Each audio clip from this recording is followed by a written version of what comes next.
Salut, c'est Mikado, j'espère que vous allez bien. J'aimerais vous faire part d'un petit souci que j'ai eu avec cet achat. Si vous voulez passer directement, vous avez un timeline dans la description.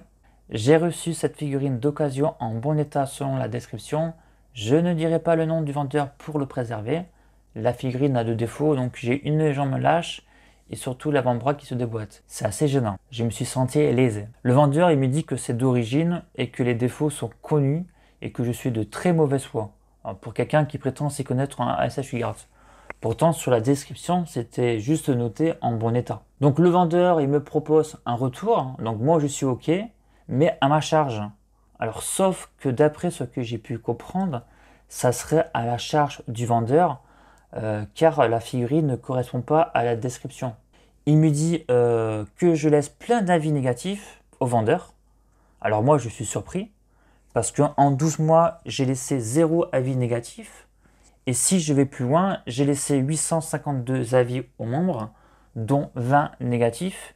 Donc ça représente moins de 2,5% d'avis négatifs. Et parmi les moins de 2,5%, je vous montre quelques exemples. Donc il y a eu de la contrefaçon, j'ai aussi eu des venteurs fantômes, hein. En gros, tu achètes un produit, tu le reçois pas et tu n'as plus de nouvelles. Bon, à moins que le fantôme soit Gasper, et là, j'étais peut-être un peu sévère. Donc, en gros, j'ai décidé de garder la figurine pour deux raisons. Parce que faire un litige, ça demande encore du temps. Et peut-être d'un côté, le vendeur a raison, hein, car si je l'achète ailleurs, le bras sera sans doute aussi cassé. Pour la jambe lâche, c'est un petit peu moins embêtant. Ça, c'est des trucs qui sont un peu connus par contre. Je ne laisserai pas d'avis négatif au vendeur, hein, parce que ça pourrait l'impacter dans ses futures ventes, hein, mais je trouve ça dommage que la description soit pas assez claire. Je vous remercie de m'avoir écouté. On va passer maintenant au petit intro et ensuite au packaging.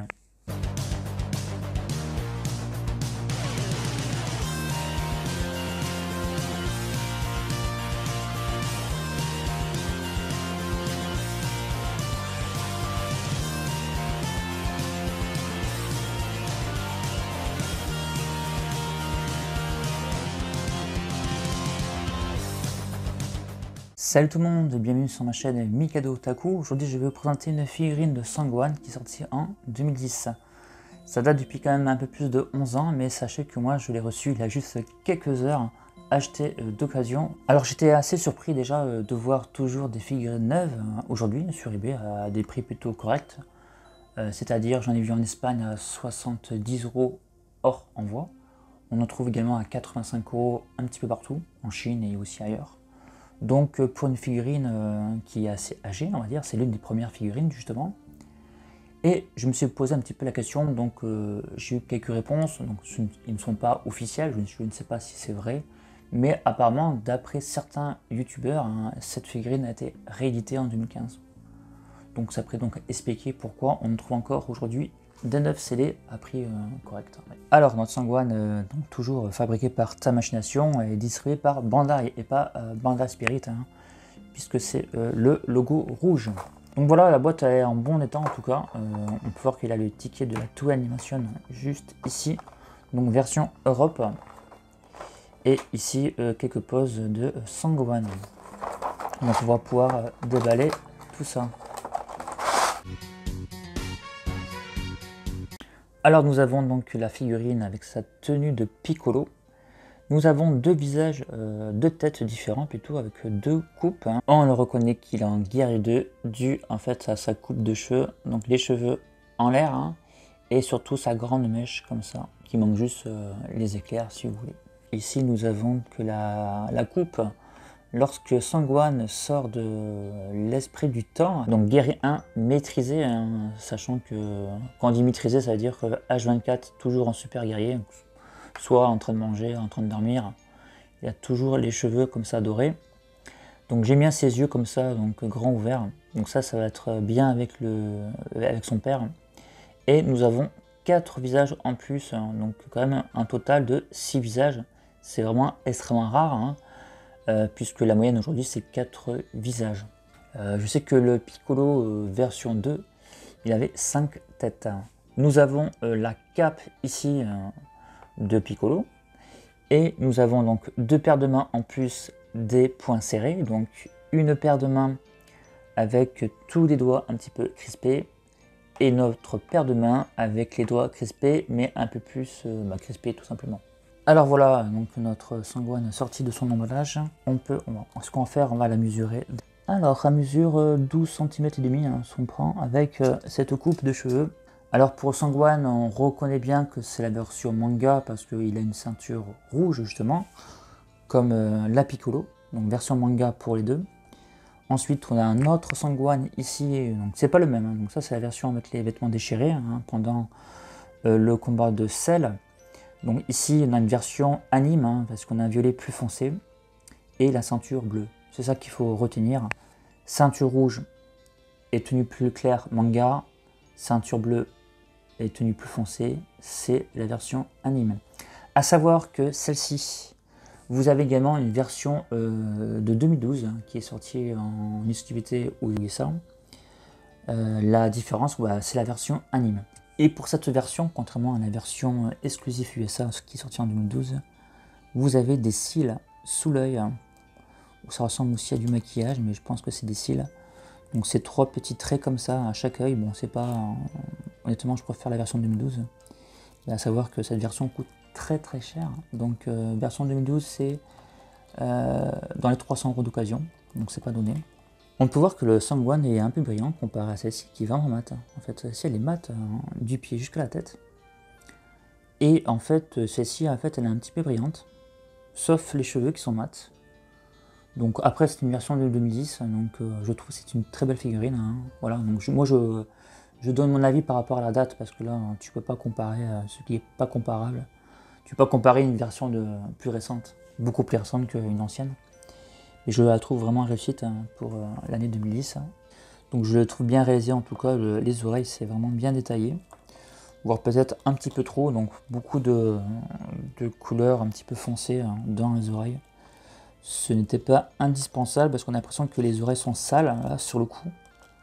Alors que l'autre version, c'est un petit peu moins en fait. Ouais, je préfère cette version, ça fait plus naturel. Hein. Celle-ci, ça fait un peu oreille sale. Mais c'est pas vraiment gênant, comme je vous ai dit, c'est une version de 2010. Au moins, ils ont fait l'effort de travailler l'oreille en fait. En termes d'esthétique, je la trouve vraiment chouette, hein, malgré qu'elle brille un peu. Le dos, par contre, brille pas mal. La tête bien réalisée. Les mèches, super, nickel. On a de belles mèches, pas de jointure sur le haut. On a une couleur, on a un dégradé de couleur plus foncé à la racine. Et ça va en fait s'éclaircir vers le haut. Ouais, donc c'est pas mal. Franchement, j'aime bien. On peut voir qu'il y a des petits traits comme ça de couleur orange derrière sa tête. Donc je trouve que la figurine est jolie. On va vérifier en fait les autres visages et la cape. Donc pour la cape, on a une couleur qui est plutôt blanche et légèrement bleue pour donner en fait du contraste à cet objet. Donc la matière est souple, ça j'aime bien, sauf le haut. Le haut c'est rigide, voilà. Donc on peut voir qu'il y a une petite jointure en fait au milieu, qui n'est pas gênante puisque Sangwan sera à l'intérieur. On a une petite jointure ici là, faite sur le côté, qui n'est pas très visible honnêtement. J'ai un peu de saleté ici, c'est pas grave. Une petite lingette de javel, ça partira. Donc des petites pliures cohérentes. En tout cas, la cape est plutôt très bien réussie à mon avis. Ça me rappelle la cape, de toute façon c'est la cape de Piccolo en plus petit. En fait c'est ça. Ah c'est sûr ça change de la cape de Chichi qui était complètement ratée. Hein. Alors c'était une honte. On va lui mettre la cape. Donc en fait l'une des raisons pourquoi je l'ai acheté c'est avoir la cape et la tête avec ses grands yeux tout ronds. Comme ça je vais pouvoir le mettre avec Sangoku. J'aime bien ce duo là. Et vu qu'il n'y a pas de version de V2, donc c'est très mimi comme ça je trouve. Il est très mimi Sangwan. Avec la thune de Piccolo. Hop là, je l'ai aussi en grandista. Ouais, je l'ai en grandista, je suis en train de voir. Et voilà. Voilà la cape lui va à Ravi, elle n'est pas trop grande. Hein. Ça me l'air d'être à sa taille. Tu me diras, c'est normal. Alors j'aime bien cette tête, parce qu'on a vraiment le... c'est quand il sort en fait de la salle de l'esprit du temps avec Son Goku, et qu'il a les yeux comme ça, donc en Super Saiyan 1 maîtrisé, donc H24, hein, quand il dort, quand il mange.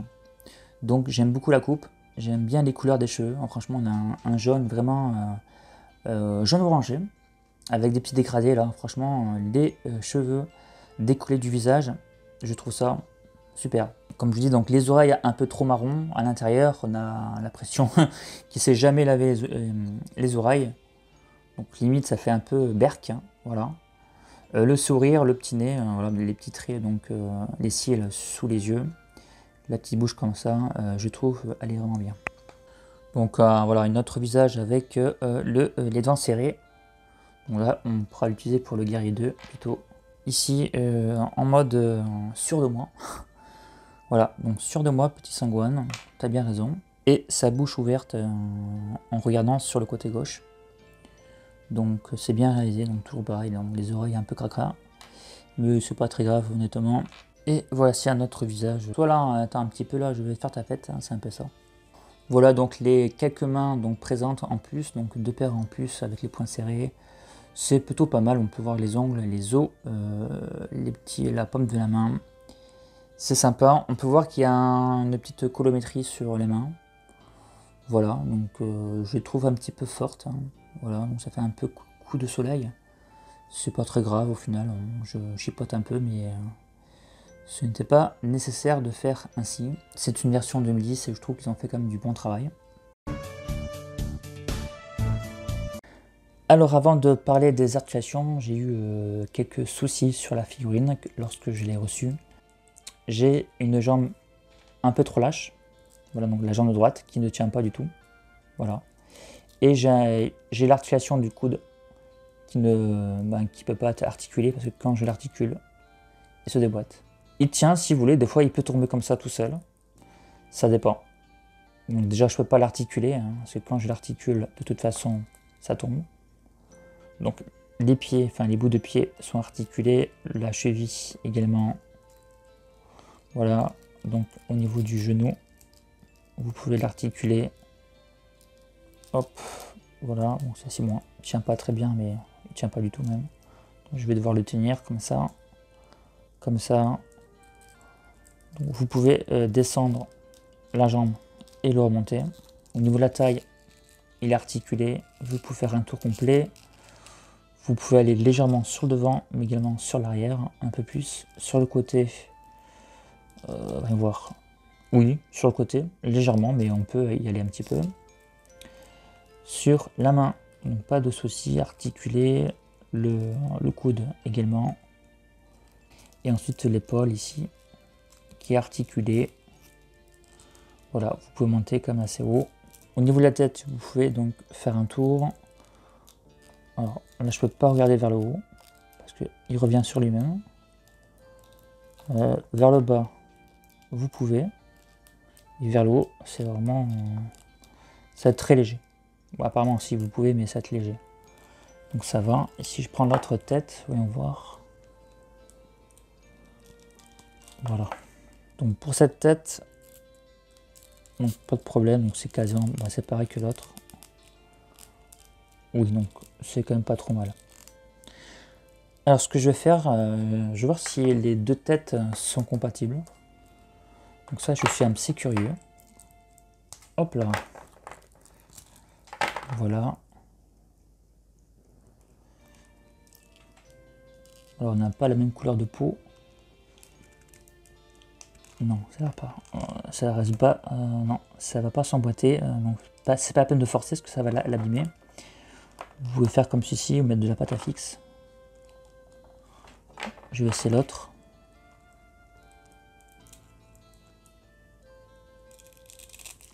Non, ça s'emboîte pas vraiment. Là, ouais, le trou est... Ah, si, ça s'emboîte parce que le trou est un peu large à l'intérieur de la tête, mais ça passe. À part, c'est pas stable, mais c'est emboîté. Donc, si vous faites une photo ou une pose, ça peut le faire. Voilà. Bon, après, c'est pas la même couleur de peau. On voit bien que là, la peau est vraiment mate et là, c'est brillant. Donc, oula. Voilà, c'était juste pour déconner, pour voir. Hein. Ouais, c'est vrai que le trou est plus petit sur celui-là. Ok. Alors, ce que je pense de cette figurine, elle est pas trop mal quand même, elle est datée de 2010, donc elle est sympa. De toute façon, il n'y avait pas eu d'autres versions V2, hein, si vous voulez. Donc pourquoi pas, et en plus si vous avez le Goku là, avec les mêmes yeux, c'est sympa d'avoir en fait ce petit duo en tout cas. Comme vous avez pu voir, il y a beaucoup de têtes, hein, beaucoup de visages plutôt. 6 visages, donc c'est un truc qu'on trouve plus aujourd'hui en fait. Le maximum c'est 5, la moyenne c'est 4. Que en termes d'accessoires, c'est pas mal du tout. On a également la cape. Et puis voilà, vous pouvez me retrouver sur les réseaux sociaux, Instagram, Twitter et Facebook, et bien sûr sur ma chaîne Mikado Otaku. Ça vous le savez déjà, puisque vous êtes déjà dessus. Et on se retrouve à très vite pour une prochaine vidéo. Allez, prenez soin de vous, à bientôt.